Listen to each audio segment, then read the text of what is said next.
नमस्कार साथियों, मैं सय्यम जैन नई ताज़ा न्यूज़ में आपका स्वागत करता हूं। इस वक्त हम मौजूद हैं जाट धर्मशाला हिसार में। यहां पर भारतीय जनता पार्टी के जो प्रत्याशी हैं, लोकसभा चुनाव के लिए प्रत्याशी हैं रणजीत सिंह चौटाला, उनके लिए उनके समर्थन के लिए एक युवा सम्मेलन का आयोजन किया गया है। ये युवा सम्मेलन इस मामले में अपने आप में खास बन जाता है क्योंकि यहाँ पर अभी जो है कैप्टन अभिमन्यु भी पहुंचे हैं। बड़े नेताओं के अलावा जो बाकी जो नेता हैं जो पहली बार जो है मंच साझा कर रहे हैं चौधरी रणजीत सिंह के साथ, क्योंकि यहाँ पर चौधरी रणजीत सिंह पहुँच चुके हैं और अन्य जो बीजेपी के नेता वो पहुँचेंगे, जिसके अंदर जो हरियाणा लोकसभा चुनाव के प्रभारी हैं डॉक्टर सतीश पूनिया जो प्रदेश अध्यक्ष रह चुके हैं राजस्थान के पहले, और सीकर के सांसद सुमेधानंद शास्त्री स्वामी सुमेधानंद सरस्वती भी जो है पहुंचे हुए हैं। और उसके अलावा जो बड़ी बात यह है कि कैप्टन अभिमन्यु यहां पहुंचे हैं। पूर्व मंत्री हैं जो हरियाणा सरकार के कैप्टन अभिमन्यु यहां पहली बार जो है मंच साझा कर रहे हैं रणजीत सिंह चौटाला के साथ। अभी तक ये कहा जा रहा था कि रणजीत सिंह चौटाला के चुनाव को लेकर एक बार भी कैप्टन अभिमन्यु उनके साथ नहीं है, क्योंकि नारनौल हल्का उनका पड़ता है जहाँ पर वो अच्छा प्रभाव रखते हैं, वहाँ से वो विधायक भी रहे हैं और उसके बाद मंत्री बने थे। लेकिन उन्होंने अब तक जो है रणजीत सिंह चौटाला के चुनाव प्रचार के अंदर हिस्सा नहीं लिया था। तो ऐसे में पहली बार जो है रणजीत सिंह चौटाला के चुनाव प्रचार में पहुंचे हैं कैप्टन अभिमन्यु। तो एक बड़ी बात है, जो अब तक जो कहा जा रहा था कि कैप्टन अभिमन्यु दूरी बनाए हुए हैं जिससे नुकसान जो है रणजीत चौटाला का होता है, पर लेकिन साफ साफ उन्होंने दिखा दिया है कि वो पूरी तरीके से साथ हैं और कोई भी नाराजगी जो है पार्टी या प्रत्याशी के साथ उनकी कोई नाराजगी नहीं है। क्योंकि बताया जा रहा था कि पार्टी से जो टिकट जो है कैप्टन अभिमन्यु लेना चाह रहे थे, लेकिन कैप्टन अभिमन्यु को टिकट ना देकर रणजीत सिंह चौटाला को टिकट दी गई। तो ये कहा गया कि रणजीत सिंह चौटाला को टिकट मिलने से कैप्टन अभिमन्यु नाराज और इसलिए दूरी बनाए हुए। लेकिन बताया गया कि प्रभारी जो उन्हें बनाया गया था चुनाव की ड्यूटी जो उनके आसाम में लगाई गई थी, इस वजह से वो यहाँ नहीं पहुंच पा रहे थे। लेकिन आसाम की चुनाव की ड्यूटी से फ्री होते ही वो हिसार पहुंच गए हैं और चुनाव प्रचार के अंदर भी हिस्सा ले रहे हैं युवा सम्मेलन के अंदर, जिसमें काफी भीड़ नजर आ रही है। आप देख सकते हैं कि भीड़ काफी है, युवा काफी इकट्ठा हो रखे हैं। जाट धर्मशाला के अंदर यह आयोजन किया गया और कैप्टन अभिमन्यु भी यहाँ पहुंचे। तो हम उनसे अभी बात करेंगे और जानेंगे कि उनका क्या कहना, क्या क्यों दूरियां बनाई गई थी और क्या जो लोग कह रहे थे कि नाराजगी है क्या वो सच है और क्या चुनाव को लेकर क्या स्थिति है, सभी हम बातचीत करेंगे। सोने की चम्मच लेकर के पैदा हुआ, राजमहलों के अंदर पैदा हुआ, विदेशी संस्कृति में पला बढ़ा राहुल गांधी, उसके मानसिक स्तर के ऊपर कोई टिप्पणी नहीं करूंगा, उसकी बौद्धिक उम्र के ऊपर कोई टिप्पणी नहीं करूंगा, उसकी योग्यता और क्षमता के ऊपर कोई टिप्पणी नहीं करूंगा, क्योंकि अपने आप में राहुल गांधी जी पूरा देश जानता है कि वो किस बात का प्रतिनिधित्व करते हैं। केवल आपको वो दृश्य देखना है मेरे नौजवान साथियों।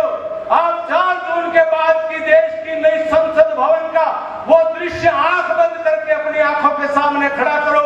एक तरफ नरेंद्र मोदी जी देश की जनता के प्रतिनिधियों के सामने अपने बहुमत का परीक्षण करने के लिए सर झुका करके खड़े होंगे और दूसरी तरफ राहुल गांधी वह अपने बहुमत का परीक्षण अपने पक्ष में ये देखने के लिए खड़े होंगे कि हिंदुस्तान की लोकसभा से कहां से कौन नरेंद्र मोदी जी के पक्ष में हाथ खड़ा करते हैं और कौन राहुल गांधी जी के पक्ष में हाथ खड़ा करते हैं।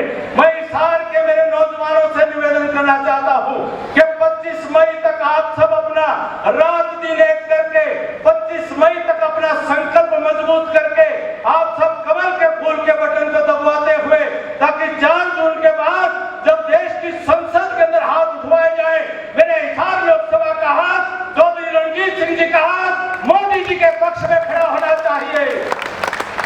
मेरे हिसार की माताओं के दूध को लदाड़े का काम मत करना, मेरे हिसार के जवानों के खून को लदाड़े का काम मत करना। कि मेरे हिसार से अगर कोई हाथ खड़ा हो तो ठप्पी ठोर का हाथ नहीं खड़ा होना चाहिए, कोई थापी मार का हाथ नहीं खड़ा होना चाहिए। मेरे हिसार का हाथ नरेंद्र मोदी जी के साथ खड़ा होना चाहिए।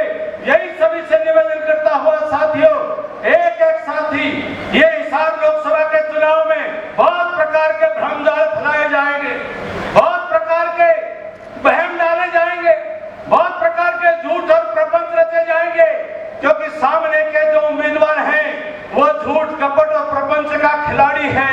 वो 40 साल से इलाके की आंखों में धूल झोंकते हुए लोगों को बहकाने का काम करते आए हैं। न जाने कितने नौजवानों के भविष्य को बर्बाद करने का काम उन्होंने किया है। मैं 1 महीने के लिए पार्टी ने मेरी ड्यूटी आसाम में क्या लगा दी, जो हिसार छोड़ करके चले गए थे वो आप आदरणीय पुनिया साहब आपने बनारसी ठगों का खूब सुना होगा, लेकिन हरियाणा के अंदर एक ठग घूमता है और उसने दुबड़िया ठग के नाम से लोग जानते हैं, दुबड़िया ठग भी घूमता है।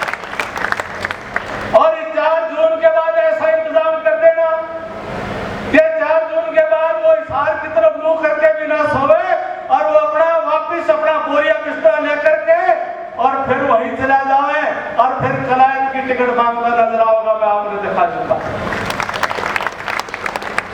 साथियों, मेरा आप सभी से निवेदन है, ये चुनाव कोई केवल दो व्यक्तित्व का नहीं है, ये चुनाव हिंदुस्तान के भविष्य का है और देश विरोधी और देश के पक्ष की विचारधारा का चुनाव। और मैं नहीं समझता कि मेरा ये नौजवान अपनी इस जिम्मेदारी को नहीं समझता है। एक एक नौजवान अपनी जिम्मेदारी को समझे और चौधरी रणजीत सिंह जी हो और मंच पर बैठे वरिष्ठ नेता हो, हम सब के लिए आपका भविष्य ज्यादा महत्वपूर्ण है, नौजवानों का भविष्य ज्यादा महत्वपूर्ण है। आपके सामने पूरी जिंदगी पड़ी है और हम देखना चाहते हैं कि आपके हाथों में जब देश की कमान हो, ये देश कमजोर नहीं रहना चाहिए।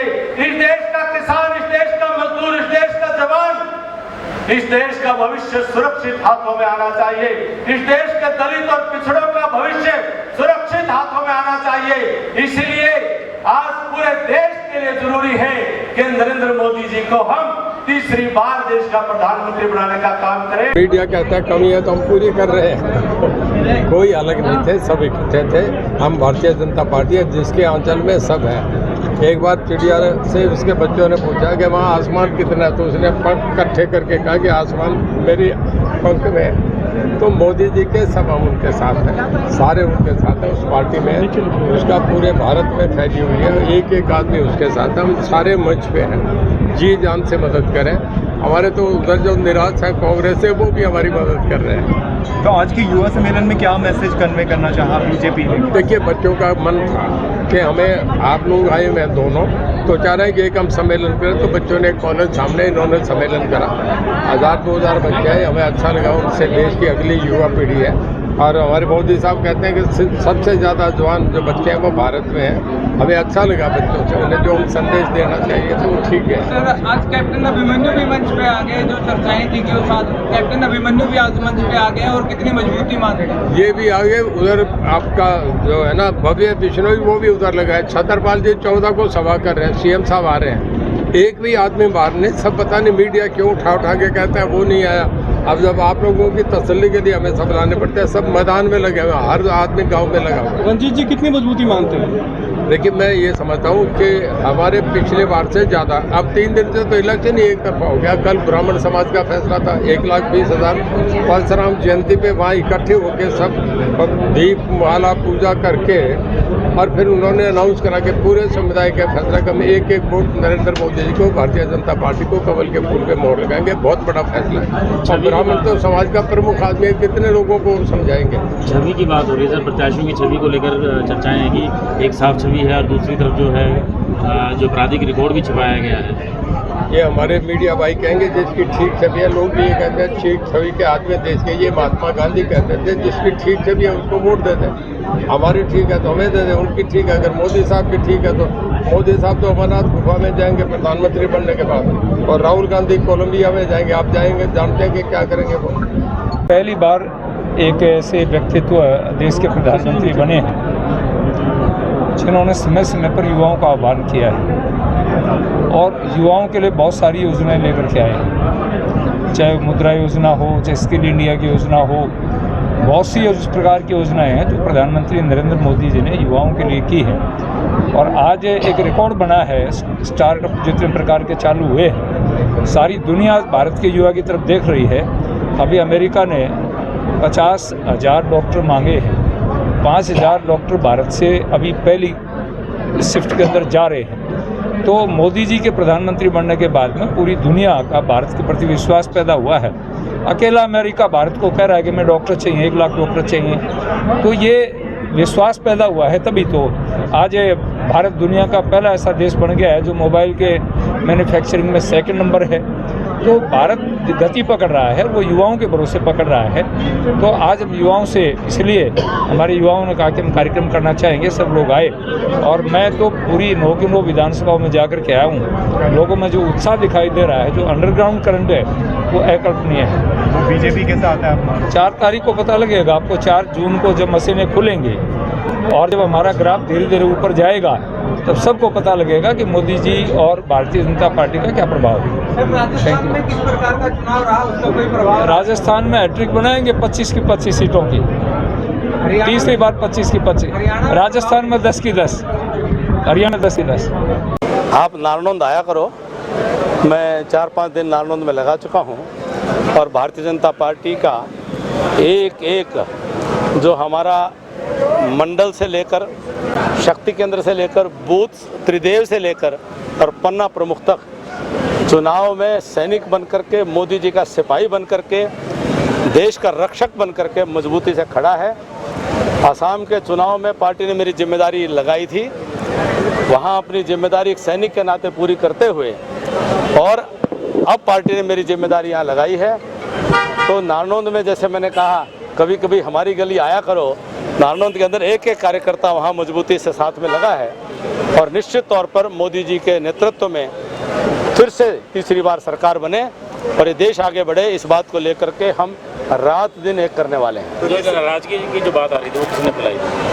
आप बताओ, मेरे को तो पता भी नहीं ऐसी चली। चर्चा थी कि कैप्टन साहब नहीं आ रहे प्रचार में और 1-2 प्रोग्राम हुए हैं, तो उसमें नारनौंद में हुए थे 1-2 प्रोग्राम, उसमें आप थे नहीं। अब मेरे पीछे से इसका मतलब आप ऐसी ऐसी बातें करते हो। नहीं सर, टिकट की प्रमुख दावेदारी आपकी मानी जा रही थी।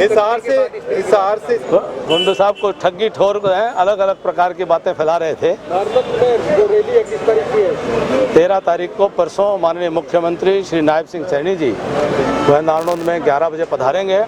हमारे प्रत्याशी चौधरी रणजीत सिंह चौटाला जी उपस्थित रहेंगे, अन्य वरिष्ठ नेता सब उपस्थित रहेंगे और एक ज़बरदस्त जन समर्थन वहाँ पर मिलेगा। सर आपने दुबई ठग के अभी बात की है, क्या कहना चाहते थे? मतलब किसकी तरफ सीधा सीधा इशारा? जयप्रकाश को ऐसा नहीं, मैंने कुछ कहा ही नहीं। आप क्यों ले रहे हो नाम उनका? हिसार से लोग आप क्यों नाम ले रहे हो? हिसार से जो सारा हरियाणा जानता है, सारा हिसार जानता है।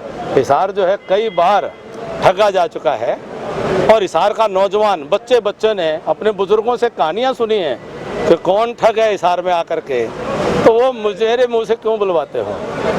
तो हिसार में बीजेपी के प्रत्याशी रणजीत सिंह, उनका किस तरह से आप देखते हैं चुनाव, किस तरह से आगे बढ़ रहा है? एक तरफा चुनाव है भारतीय जनता पार्टी का, चारों तरफ मोदी मोदी मोदी है और मोदी जी के नेतृत्व में कमल का फूल हिसार से भी खिलेगा और पूरे देश में बहुत बड़े बहुमत के साथ फिर से, पहले से बड़े बहुमत के साथ सरकार फिर से बनेगी। इस पर कम मतदान भी एक इशू आया क्योंकि उसका नुकसान कहीं ना कहीं कहते हैं कि बीजेपी को झेलना पड़ सकता है, तो आप क्या कहेंगे इस पर? नहीं, आप देखेंगे, मैं असम में था तो वहाँ मतदान 76-77% रहा।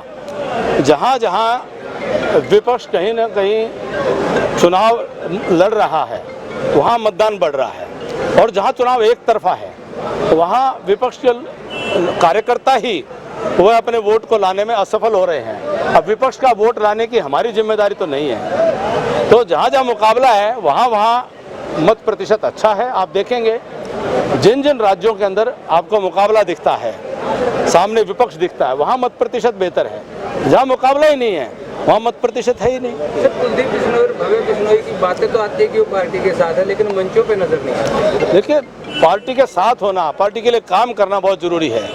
अब मंच पर तो कार्यक्रम के अनुसार सब आएंगे जाएंगे, लेकिन जनता के बीच में सही संदेश वो जरूरी है। थोड़ा हम और साफ कर रहे थे, नारनौंद से जीत मिल रही है बीजेपी को। पूरे हिसार पार्लियामेंट की बात करो, पूरे देश की बात करो, जीत मिल रही है, चिंता ना करो आप।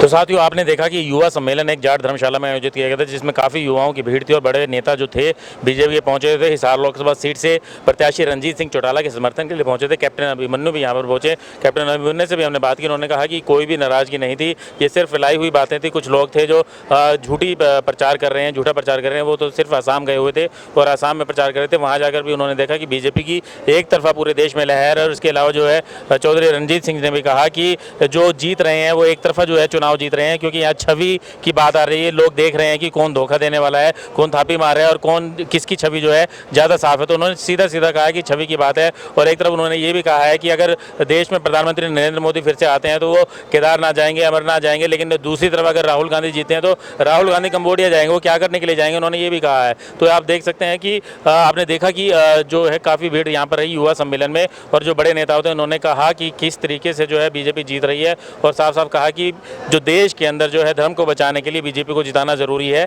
और इसीलिए कमल के निशान पर उन्होंने कहा है कि वोट करें और जो है कमल को जिताएं और बीजेपी को जिताने का आह्वान जो है पार्टी की तरफ से किया गया, बड़े बड़े जो नेता पहुंचे उनकी तरफ से किया गया है। मैं सय्यम जैन, कैमरामैन अशोक के साथ, नई ताज़ा न्यूज़, हिसार।